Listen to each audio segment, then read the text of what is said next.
আসসালামু আলাইকুম বন্ধুরা। আশা করছি আপনারা সবাই ভালো আছেন।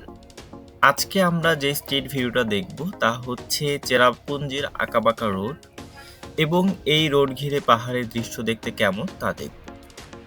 সো বন্ধুরা, ভিডিওটা দেখতে থাকুন। ভালো লাগলে অবশ্যই কমেন্ট সেকশনে জানাবেন এবং চ্যানেলটি সাবস্ক্রাইব করবেন। Thank you.